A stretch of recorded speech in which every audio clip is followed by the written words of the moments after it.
DeSantis. Thank you, Governor DeSantis. Where's Ron? Thank you, Ron.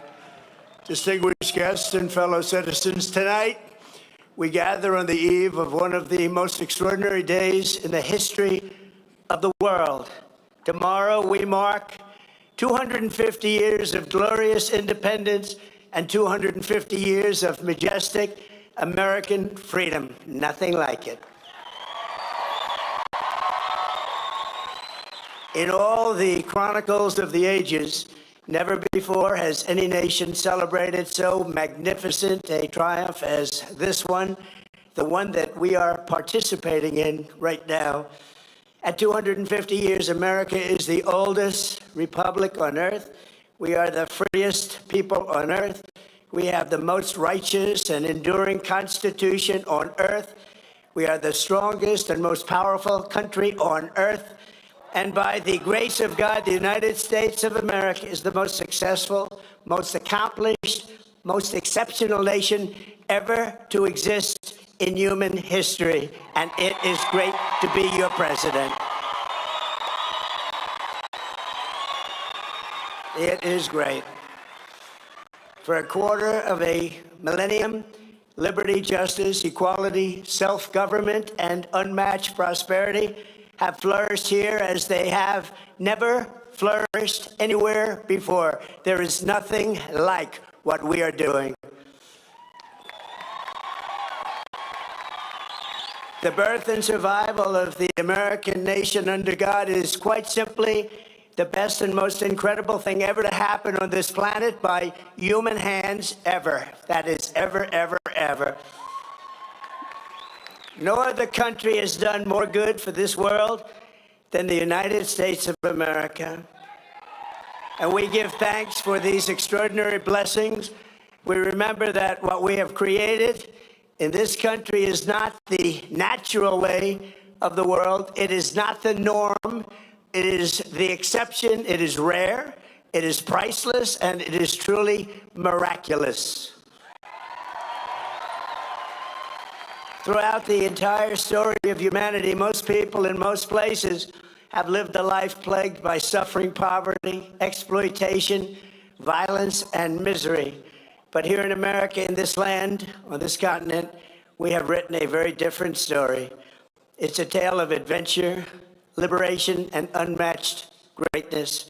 It's the story of people governing themselves, the many uniting as one, the men and women rising by their own skill and talent to go further and reach higher than anyone has ever gone before. There has never been anything like this. The triumph of American independence was the result of the most extraordinary people in history, the most extraordinary culture in history, and the most extraordinary ideas in history, all creating the most extraordinary republic ever, ever, ever in history. It all came together for the miracle of July 4th, 1776. That was a big year. 250 years ago tomorrow, what a big day that is. I consider this a big day because I'm with you. I like that too.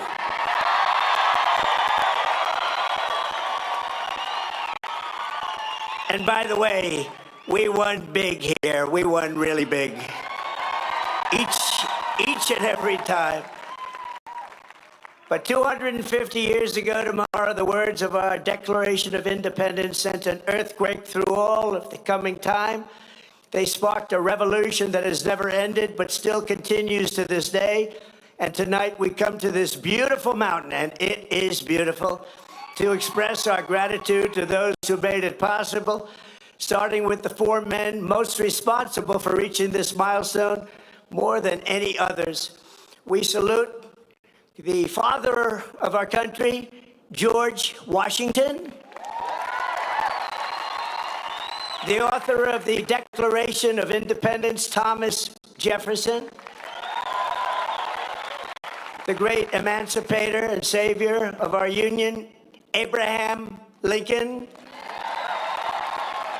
and the man who built America into a global superpower Theodore Roosevelt.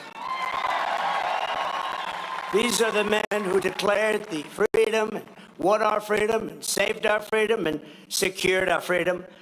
They were men of action, men of ambition, men of daring, men of destiny, and men of truly great intelligence. Above all, they were great men of history. Tonight, on the threshold of our 25th year, we stand beneath the monument of these heroes, a true group of unbelievable people, and we rededicate ourselves to being a nation as big, bold, noble, and as great as these American giants. And that's not easy to do, but we're going to do it. These men could only have been made in the USA.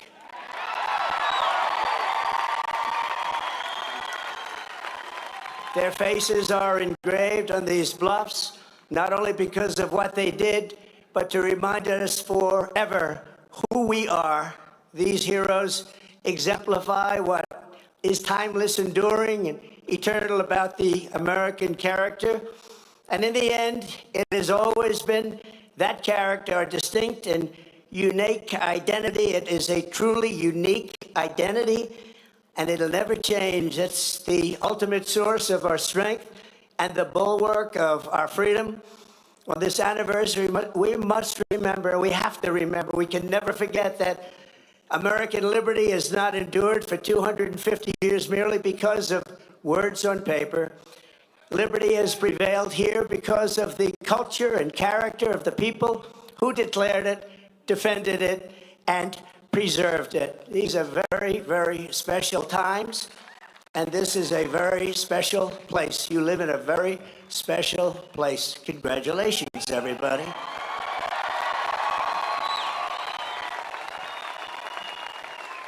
The identity of a nation is the destiny of a nation, and America has a destiny like no other because we are a people like no other. For whatever reason, that's just the way it is. Here, the old world sent its bravest, boldest, and most resilient, its fiercest, most faithful, and freedom-loving. These men and women brought values, traditions, and customs transmitted over the centuries in Britain and stretching back even further to Athens, Jerusalem, and Rome. The United States of America is where the greatest civilization in human history became greater than ever before. On the grounds and granite hills and the rugged plains of this wide-open continent, they forged a uniquely American character, a new breed of citizen. That's you. Congratulations. Congratulations. You're not that new a breed. You're a really good breed, but I'm not sure that you're that new a breed. Americans did not bow before a king or a government, but kneeled only before Almighty God. That's right. These were the people who founded our republic. These were the patriots who fought for independence. This was the spirit that demanded freedom. And this was the culture that built America and carved its heroes into Mount Rushmore. For generations, it was understood that the core of patriotic duty of every American was to pass this culture on to our children and to preserve the nation for centuries and centuries to come. But in recent years, there's been an undeniable attempt to change this exceptional character, to beat the American spirit out of us, alienate us from our history, and to make it impossible to even answer the question, what does it mean to be an American? As we march into our 250th year, incredible, beautiful year it will be, we must never forget there is no American freedom without American culture. And there is no American founding without the American people. Many nations have paper constitutions and legal systems, but the citizens live in fear and squalor. A constitution is only as strong as the people and the culture responsible for upholding it. But as long as we remember who we are, we have to always remember who we are and what we're all about, the United States of America will forever be the land of free men and women, and we will never, ever fail.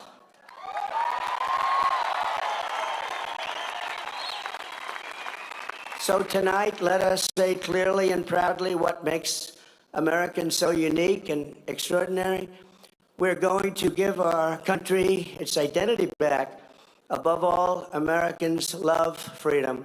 We cherish independence, and we know that we are the heirs to the most beautiful land, the most thrilling story, and the most precious legacy on which the sun has ever shined. In America, we do not need anyone's permission to say what we think and to live as we please, to worship as we choose, or to keep and bear arms. You know that.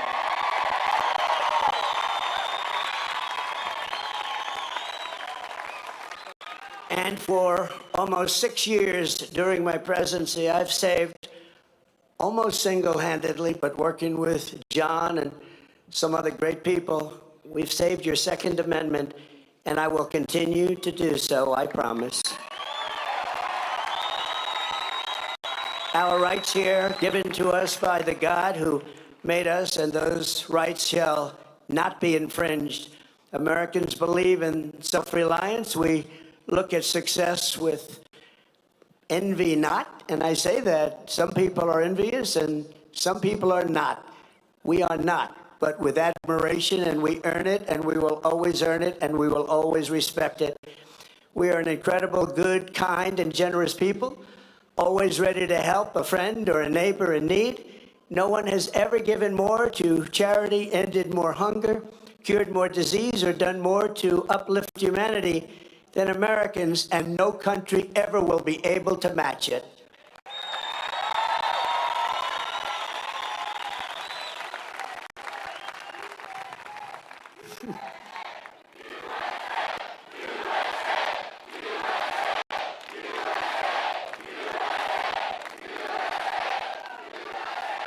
Thank you. So true. Americans honor excellence. We admire boldness. We respect ambition. We are a nation of dreamers and believers, warriors and explorers, doers and fighters. In every human endeavor, Americans see an unfinished competition. What is strong can be made stronger. What is fast can be made faster. What is great can be made greater than ever before, and that's what's happening with America. Show us a mountain, and we'll just climb it. Show us an ocean, and we'll just cross it. Show us a problem, and we will just solve it. Show us a task the world calls impossible, and Americans will get it done. Americans are strong and always ready to stand firm for a good cause. We treasure justice, fairness, family, honesty, and human dignity, unlike societies based on class, clan, or tribe. We see every citizen as an individual, equal under the law and equal under the eyes of the Lord. In America, we speak English because that is the language of our founding, and for 1,000 years, that has been the language of freedom. An American always wants peace and order, but we will never shrink from danger or threat. We will always fight, fight, fight, and win, win, win. We got to do that. Because this is our culture, this is our character. Not every American is all of these things, but every American knows these are the traits that make our country exceptional, and exceptional it is. You do not have to be born here, but you do have to love what we have built. You must love our country. There has never been anything like us anywhere on earth, and we are not going to let anyone take that away. Yet as we approach this magnificent anniversary, we see our American identity under a renewed attack. A generation after we fought and won the Cold War against the menace of communism, there is now a resurgence of the communist menace in our land, including from newcomers to our country who embrace ideas totally opposed to our way of life and our great success. These are not mere political disagreements like differences over taxes or regulations. Communism is a mortal threat to American liberty. It is the greatest threat to our country, including World War I, World War II, Pearl Harbor, or even 9/11. We're not going to let this happen to us. Believe me, we're not letting it happen. Because communism is the enemy of free people everywhere in the world. Never works. It's the enemy of the Constitution. Above all, it's the enemy of July 4th, 1776. It is the enemy indeed.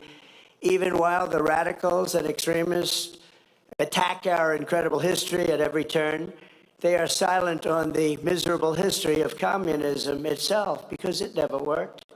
Thousands of years, if you look at it, under different names, under somewhat different ideologies and systems, that system has led to more death and destruction than any system ever tried. It killed 100 million people just in the last century alone. Communism is the exact opposite of life, liberty, and the pursuit of happiness. It's death, tyranny, and the pursuit of evil. The godless communist morality states that anything is justified to bring about inhuman visions and to really propose what's good. They don't want good. They don't love God, and they don't want God. They don't love religion, and they don't want religion, and they won't have it. But we will not let them win. They have no chance against us. They have no respect for law, justice, principle, tradition, or your God-given rights. It's an ideology of mass theft, mass control, mass lies, and mass murder. Such doctrines can be given no quarter in a democracy, because the first thing they do when they get into power is turn around and destroy it. It always is destroyed, just as communists have done in other countries all over the world, no matter where you look. Very simply, communism represents the worst ideas and abuses in history by the worst people. The American founding represents the best ideas and traditions in history by the best people, like you. You can be loyal to Karl Marx, or you can be loyal to America. You can be a communist, or you can be a patriot. You cannot be both. As for those who peddle Marxist lies about our heritage, tell our children that we live on stolen land, or that our heroes were oppressors, they're doing something much worse than slandering our past. They are slandering and attacking our future. Not going to let that happen. They're trying to tear down the great American character, to destroy the people who declared independence, who crossed the Delaware, who settled the West, and conquered the skies. You know who those people are. But we will never let that happen. Our American ancestors did not shed their blood at Concord and Trenton, Gettysburg and Shiloh, Midway and Normandy, just so that a band of thieves, radicals, and lunatics could come in and loot, pillage our nation. Our heroes died to win, build, and to save, and to build truly a great country, the greatest country ever in the world.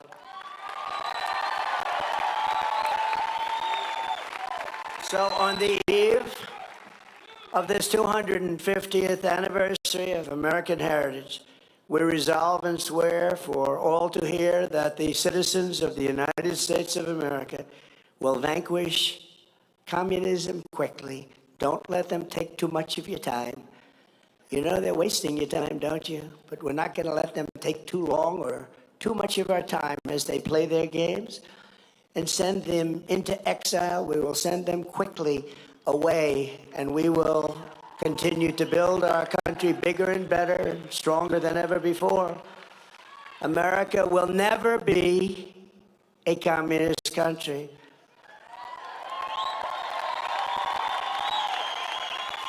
We can only lose the midterms if we allow ourselves to lose the midterms. If we are foolish, stupid, and unwise. But if we terminate the filibuster, as we should do, and immediately vote for the Save America Act, then we will not lose an election for 100 years. We do that, we're not going to lose an election for 100 years. The Communist Party is made up of illegal immigrants, criminals, and everybody that doesn't want to work. Communism is a loser. It always was, and it is right now. It's a big loser. Look at the people that are promoting it. They are not the people you're going to follow. In 250 years, the free people of this land have accomplished more with our liberty than any other society has accomplished, even in thousands and thousands of years. As you look back and you study, what our critics will never understand is that America is not the sum of its mistakes. Our mistakes make us human. Our achievements make us American, and nobody has ever had the achievements that we've had. We are the nation that dreamed and created the modern world. We laid the railroads. We raised up those big, beautiful skyscrapers, harnessed electricity, and invented the light bulb, the telephone, the airplane, the assembly line, the television, the microchip, the personal computer, the internet, the GPS, the smartphone, and almost everything else that has ever been invented, including, especially over the last few days in certain areas, a thing called air conditioning. We invented it all. We charted the human genome to cure diseases. We powered entire cities by splitting single atoms and planted our flag on the moon. Americans fill the airwaves of the planet with our music and our culture. We invented baseball, basketball, football, volleyball, NASCAR, and the rodeo. We love that rodeo of the West. Americans have won the most Olympic medals of any country in the world by far, the most Nobel Prizes. Well, they haven't given me one. Settled 8 wars, I still haven't gotten it, that's okay. And the most world records. We publish by far the most patents, we produce the best movies, we make the best music, and we raise up the greatest entertainers and strongest athletes the world has ever seen. So true. We built the biggest and most dynamic economy, and by the way, our country today is doing better than it's ever done before. Never had anything like it. With, as of last week, $19.2 trillion pouring into the United States right now from all over the world. That's the investments being made, and the record was 3. 4 years. In 4 years, the last administration did much less than 1, and we did 19.2 in 12 months. And thanks to our great election win, November 5th, and the tariffs, plants and factories are being built all over the United States right now, and they're being built at a number that we've never, ever seen before. So much more. We're breaking records by double, triple, quadruple. We created the strongest and most powerful military. We won 2 world wars, the Cold War, and left America's enemies in the depths of history. We beat Venezuela in 1 day. And we knocked the hell out of Iran. They're dying to settle. They want to settle so badly. We gave them a week off for a funeral because we're nice. Sure. For 250 years, the entire world has looked to our country and been inspired by the leaps of progress, feats of strength, and acts of selflessness, faith, and hope that could only have happened right here. 2 years ago, we were laughed at, mocked, and a nation in decline. We were in very serious decline. Last administration, what they've done to us, we can never, ever forget that. And today, we are the hottest country anywhere in the world. Everybody respects us. Like no nation. Remember this, we're respected like no nation in the world is respected. like us. Every king, every prime minister, every president, they respect us more than any other country by far. 2 years ago, they laughed at us. Now it's only respect.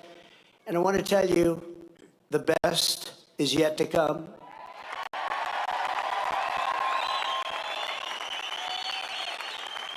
So in conclusion, from the roaring waters of Niagara Falls to the shimmering gushes of oil and fire from our beloved Texas, from the magnificent fields of corn and wheat and barley of our farms in the Midwest, to the vast canyons of finance in New York City, from the billowing stacks of steel now being produced all over our country at record levels, to the car plants that are rising like we have never seen before. We have more plants under construction than we've had ever before. Automobile plants, something you didn't see of at all for 35 years.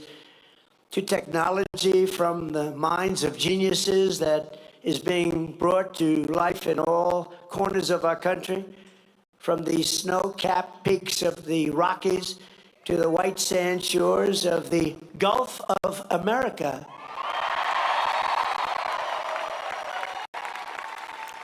And to right here in the Black Hills of the Dakotas, after 250 years, American freedom still rings, the American dream still lives, and the American flag still flies more proudly than ever before over the people who will not quit, the nation that will not fail, the country that will not fall. No matter how hard the enemy tries, we cannot be beaten. Tomorrow we reach a milestone like no other and celebrate with joyful hearts and soaring spirits, because after 2.5 centuries, we know that this is not an ending. This is only the beginning of the golden age of America. And together we will make America bigger, better, and stronger than ever before. I promise you that. It's an honor to be your president. Thank you very much, and happy Independence Day to all. God bless you all. God bless you all. Thank you.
When we think of the American Revolution, we often think of the famous battlefields of Valley Forge and Saratoga, of muskets and Minutemen, of the Boston Tea Party, and Paul Revere's Midnight Ride. But there was another war, albeit one kept under wraps and waged in the shadows. But a war that was no less dangerous than the kind fought on horseback, as cannonballs whistled overhead. By November 1776, mere months after the signing of the Declaration of Independence, the Continental Army had endured heavy losses and a punishing string of setbacks in New York and New Jersey. In Long Island, roughly 1,300 Americans were killed, wounded, or captured. At Fort Washington, General Washington was forced to surrender roughly 3,000 men. In the 5 major battles between August and November of 1776, the Continental Army was reduced to fewer than 5,000 men. Inside a candlelit tent along the New York harbor, following the catastrophic defeat at the Battle of Long Island, General Washington confronted a grim reality.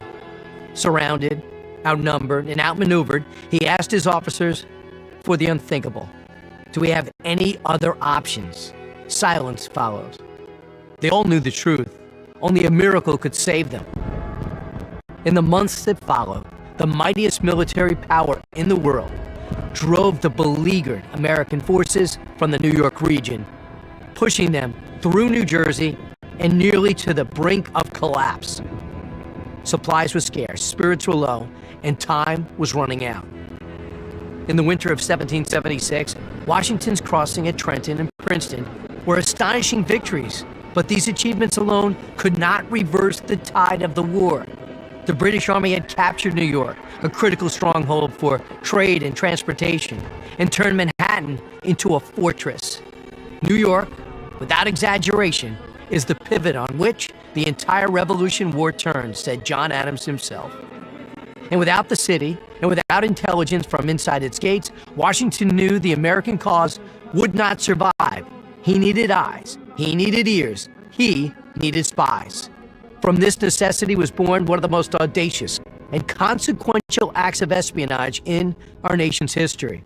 The Culper spy ring, headquartered in British-occupied New York City, this 6-person intelligence network changed the course of the Revolutionary War and the fate of our new nation. Washington turned to a young officer named Benjamin Talmadge, codenamed John Bolton. Talmadge replaced General Charles Scott, whose approach to espionage had been blunt and rather unimaginative. Scott would dispatch lone scouts on one-way missions across enemy lines, hoping they'd return with scraps of intelligence. It was a gamble, and one that too often failed. The execution of Lieutenant Nathan Hale, who was caught, tried, and sentenced to death within the span of 12 hours, was a grim case in point. Talmadge suggested a new approach to Washington. Instead of risking the lives of uniformed officers by sending them behind enemy lines, why not gather intelligence through unsuspecting allies who already lived in British-occupied territory, creating a network of spies living among the British? Washington agreed with the Talmadge strategy and appointed him Chief of Intelligence. Talmadge was only 24, but he knew both the people and the landscape on Long Island well, which would prove to be invaluable. Major Talmadge immediately began creating a tight-knit ring of embedded operatives working silently beneath the surface in the British-occupied Long Island. What became known as the Culper Spy Ring was the most successful spy network on either side of the war. Talmadge's recruits were not particularly well trained. Indeed, these informants consisted primarily of old friends he had made while growing up